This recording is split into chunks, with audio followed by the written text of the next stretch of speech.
जय हिंद एवरीवन।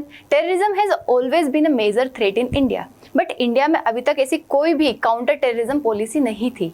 को पहली बार इंडिया ने इसको ध्यान रखते हुए एंटी टेरर पॉलिसी बनाई है, जिसका नाम दिया है प्रहार। क्या है प्रहार, इसको हम अच्छे से समझेंगे। इसका क्या फुल फॉर्म है, सबका मतलब क्या होता है, इसकी रिक्वायरमेंट क्यों लगी। को रिक्वायरमेंट हम सबको पता है। अभी रिसेंट हमने अटैक देखा, पहलगाम अटैक हुआ, उसके पहले 26/11 हुआ, ताज होटल पर अटैक हुआ। ऐसे कई सारे अटैक हमारे देश में पहले हो चुके हैं स्टेट स्पॉन्सर टेररिज्म से। उसके बाद साइबर जो होता है, देखिए जो बॉर्डर पे जाके थ्रेट फैलाते हैं, वो तो एक लिमिट तक ठीक है, लेकिन आज के टाइम पे जैसे जैसे टेक्नोलॉजी बढ़ रही है, साइबर अटैक होने लग गए।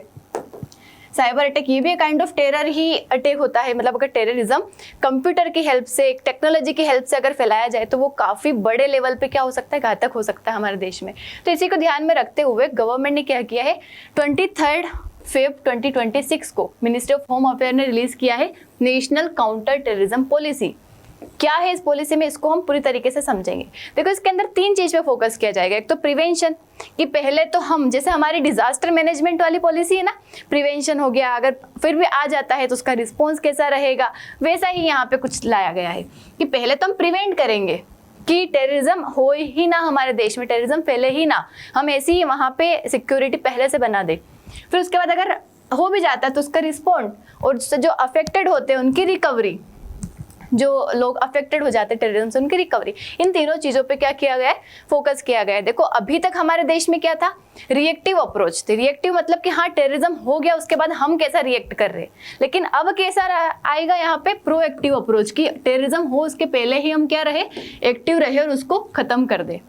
ठीक है, अब देखो मॉडर्न चैलेंजेस लाइक हो गया साइबर अटैक, ड्रोन्स, रेडिकलाइजेशन, ये सभी इन सब चीजों को ध्यान में रखा गया है। मतलब हर तरीके से अटैक को ध्यान रखा गया है, चाहे वो बायोलॉजिकल हो, केमिकल हो, रेडियो एक्टिव हो, कंप्यूटर से हो, फिजिकल हो, हर तरीके से ध्यान में रख के इस पॉलिसी को बनाया गया है।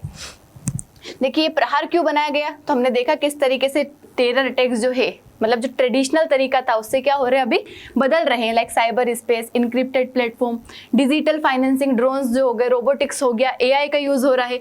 तो इस तरीके से क्या हो रही है, फंडिंग हो रही है, टेररिज्म बदल रहा है आज के टाइम पे। उसके बाद नेशनल स्ट्रेटेजी, अभी तक हमारी कोई भी पर्टिकुलर स्ट्रेटेजी नहीं है। हम हर चीज की बात करते, क्लाइमेट की बात करते, पोल्यूशन की बात करते, अलग अलग चीजों के लिए हमारे यहाँ पॉलिसी है, रिजर्वेशन हो गया, कई सारी चीजें हैं। लेकिन टेररिज्म जो आज के टाइम पे सबसे बड़ी प्रॉब्लम है हमारे देश में, जिससे काफी ज्यादा नुकसान हो जाता है हमारे देश का, उसके लिए हमारे पास अभी तक कोई स्ट्रेटेजी नहीं थी। बट अभी क्या हो गया, फाइनली आ गया, एक पर्टिकुलर एक डॉक्ट्रिन आ गई है। उसके बाद और क्यों रिक्वायरमेंट थी, कि प्रोएक्टिव, मतलब पहले से कोई टेरर हो उसके पहले से ही हम हमारी क्या अप्रोच बना के रखे, ये इसकी जरूरत थी यहाँ पे। उसके साथ ही इंटरनेशनल और टेक्नोलॉजिकल कॉन्टेक्स्ट, देखो टेररिज्म है, हम अपने स्तर पर तो हम कर लेंगे चीजें, लेकिन इंटरनेशनल लेवल पे करना भी जरूरी है, क्योंकि कई सारे ग्रुप, अलकायदा हो गया, आईसिस हो गया, ऐसे बहुत सारे इंटरनेशनल ग्रुप्स हैं जो कि हर जगह क्या करते हैं, टेररिज्म स्प्रेड करते हैं। तो हमें इंटरनेशनल लेवल पे भी क्या करना पड़ेगा, यहाँ पे कोऑपरेट करना पड़ेगा। देखो प्रहार के अंदर, प्रहार देखो PRAHHR, देखो P फॉर प्रिवेंशन, पहले तो हमें प्रिवेंशन करना है कि कोई भी टेरर अटैक हमारे देश में ना हो। उसके बाद रिस्पॉन्स, मतलब अगर हो जाता है तो स्विफ्ट एंड प्रोपोर्शनेट रिस्पॉन्स दें हम उस थ्रेट का। उसके बाद इंटरनल कैपेसिटी, मतलब हमारे देश के अंदर लाइक CRPF हो गया, पुलिस हो गया, जो भी एजेंसीज है सबको हम क्या कर दे, स्ट्रॉन्ग बना दे और मैकेनिज्म स्ट्रॉन्ग कर दे, सबकी कैपेसिटीज बढ़ा दे। उसके बाद अपहोल्ड करना ह्यूमन राइट्स, मतलब इंसानों के जो राइट्स वोलेट हो जाते हैं, रूल ऑफ लॉ स्टेब्लिश नहीं हो पाता, उसको हम प्रॉपर रखें।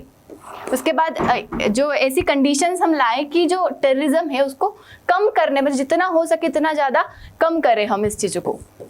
उसके बाद इंटरनेशनल लेवल पे कोऑपरेशन करना है हमें, और साथ ही रिकवरी एंड रेजिलियंस, कि अगर हो भी जाता है तो किस तरीके से रिकवर करना है। ठीक है, अभी अगर हम देखें तो क्या थ्रेट हमारे देश में सबसे ज़्यादा है, तो पहला क्रॉस बॉर्डर स्पॉन्सर टेररिज्म।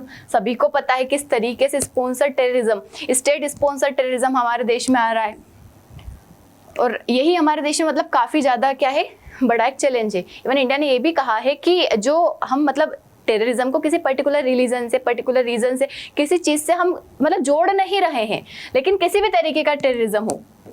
हमने जो देखा है यहाँ पे क्रॉस बॉर्डर स्पॉन्सर टेररिज्म है, उसके साथ ही activities of global terror group like Al Qaeda हो गया, आईसिस हो गया, ये काफ़ी ज़्यादा स्लीपर सेल्स हमारे देश में छोड़ जाते हैं। इवन कई बार ऐसे भी केसेस होते हैं कि हमारे देश के लोगों का ही ब्रेन वॉश करके यहाँ पे उनको ऐसा मतलब बना दिया जाता है, अग्रेसिव बना दिया जाता है कि वो हमारे देश में टेरर स्प्रेड करते हैं।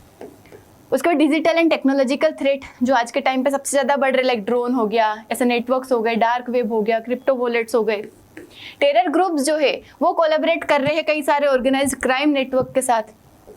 चैलेंजेस है जैसे कि मतलब अभी आज के टाइम पे लाइक केमिकल हो गया, बायोलॉजिकल हो गया, रेडियोलॉजिकल हो गया, न्यूक्लियर, एक्सप्लोजिव, डिजिटल, ऐसे थ्रेट को आज के टाइम पे इंटरसेप्ट करना क्या हो जाता है, मुश्किल हो जाता है। मानो किसी ने दुश्मनी के टाइम पे मतलब ऐसा वायरस ही हमारे देश में छोड़ दिया हो, अब हमें क्या पता कि वायरस कहाँ से आया, तो इसको इंटरसेप्ट करना मुश्किल हो जाता है। तो ऐसी चीज़ें आज के टाइम पे बढ़ रही है। तो प्रहार कैसे काम करेगा? देखो, प्रिवेंशन, पहले तो हम इसको प्रिवेंट करेंगे कैसे? इंटेलिजेंस लेड स्ट्रेटेजी, मतलब इंडिया की स्ट्रेटेजी जो है intelligence gathering at core with primacy given to sharing information, मतलब जितनी भी एजेंसी से पहले से ही अपनी इन्फॉर्मेशन शेयरिंग रखेगी, रियल टाइम इन्फॉर्मेशन की। मानो देश में इधर से कोई आता भी है, कहीं से कोई आता है, मानो टेक्नोलॉजी में कोई ऐसा उनको लगा कि हो सकता है यहाँ पे कोई वायरस हो, किसी ने साइबर फ्रॉड करने की कोशिश करी हो, तो इंटेलिजेंस गैदरिंग ये इस पर फोकस किया जाएगा। सारी एजेंसीज का एक सेंटर बनाया जाएगा, मतलब सारी एजेंसीज मिलके काम करेगी यहाँ पे कोऑर्डिनेशन के साथ। सेंट्रल प्लेटफॉर्म रहेगा अंडर इंटेलिजेंस ब्यूरो के अंदर रहेगा, जहाँ पे सभी रियल टाइम इन्फॉर्मेशन शेयर करेंगे। उसके बाद टेक्निकल डिसरप्शन, मतलब law enforcement regularly disrupt online propaganda, overground worker network, terror financing, इन सभी चीज़ों पे क्या किया जाएगा? ध्यान दिया जाएगा। उसके बाद रिस्पॉन्स में सबसे पहले लोकल पुलिस रहेगी, फर्स्ट रिस्पॉन्डर। अगर कोई भी टेरर इंसिडेंट होता है तो लोकल पुलिस वहाँ पे पहली रिस्पॉन्डर रहेगी।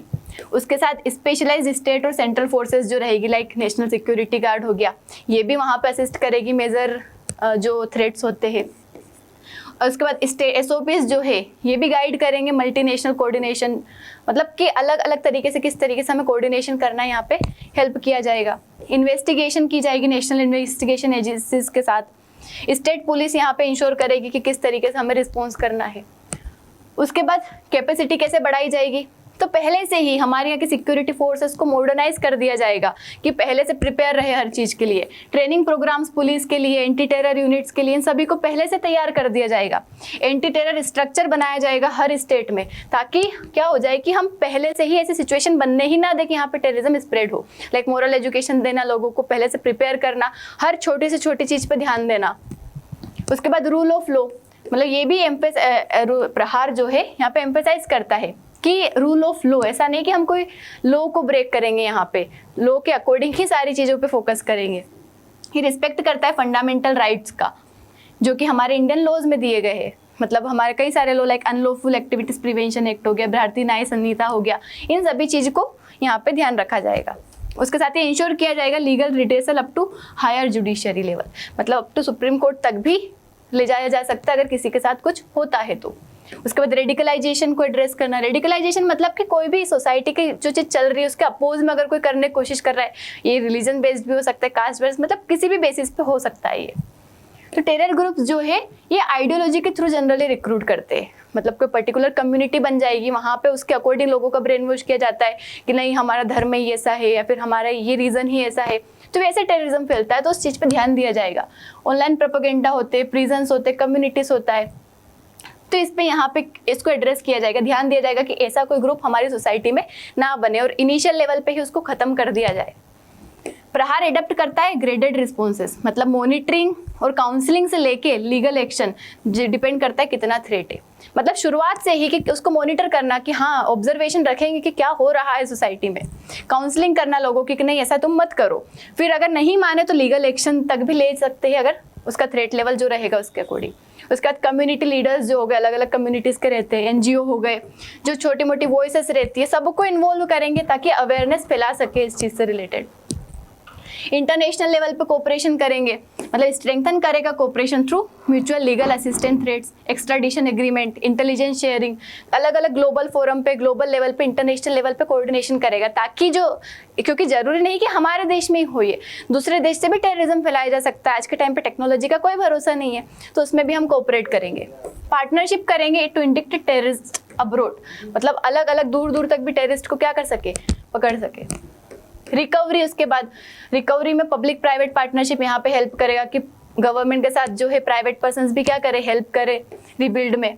टीम जो है doctors, psychologist, lawyer, civil society leaders, ये सभी हेल्प करेगी इन ये जो कम्युनिटी से जिसको भी अफेक्टेड हुए हैं उन सबको हेल्प मतलब रिकवर करवाने में। उसके बाद पुलिस एंड एडमिनिस्ट्रेशन वर्क जो है वो भी रिस्टोर करेंगे नॉर्मल ऐसे। मतलब अगर ऐसा कुछ हो भी जाता है कहीं पे भी तो सभी इवन सोसाइटी के हर लोग, गवर्नमेंट के हर लोग, प्राइवेट पर्सन्स, पब्लिक, हर सभी मिलके क्या करेंगे, उस चीज़ को सुधारने की कोशिश करेंगे, रिकवर करने की कोशिश करेंगे। यही सिग्निफिकेंस है प्रहार का कि पहला यूनिफाइड डॉक्ट्रिन बनाया गया है हमारे देश में काउंटर टेररिज्म से रिलेटेड। एडप्ट किए करेगा ये मॉडर्न थ्रेट्स को भी, मतलब अभी तक फिजिकल वायलेंस को तो ध्यान में रखेगा इसी, साथ में जो मॉडर्न लेवल पे वायलेंस आ रहा है जैसे साइबर हो गया, ड्रोन, डिजिटल, इन सब चीज़ों को ध्यान रखेगा। उसके साथ इंटेलिजेंस लेड प्रिवेंशन मतलब प्रोएक्टिव अप्रोच को ध्यान में रखेगा। लीगल राइट्स बेस्ड रहेगा, कोऑर्डिनेटेड रहेगा, मतलब सारी एजेंसीज मिलके काम करेगी, रिस्पॉन्स देगी यहाँ पे लोकल से लेके सेंट्रल लेवल तक। पूरी सोसाइटी यहाँ पे रेजिलियंस स्ट्रेटेजी बनाएगी। सिर्फ इन्फोर्समेंट ही नहीं, ऐसा नहीं कि सिर्फ एक दो लोगों का, सभी मिलके यहाँ पे काम करेंगे। उसके साथ ही इंटरनेशनल कोऑपरेशन भी बढ़ाएगा, जो ट्रांसनेशनल जो और क्रॉस बॉर्डर जो होते हैं टेररिज्म उन सब से लेके। तो ये प्रहार स्ट्रेटेजी जो कि हमारे देश में काउंटर टेररिज्म में क्या करेगी, हेल्प करेगी, डेफिनेटली करेगी अगर इसका इम्प्लीमेंटेशन बहुत अच्छे तरीके से हो जाता है। तो that's all about it. I hope आपको समझ आया होगा। Thank you so much. जय हिंद।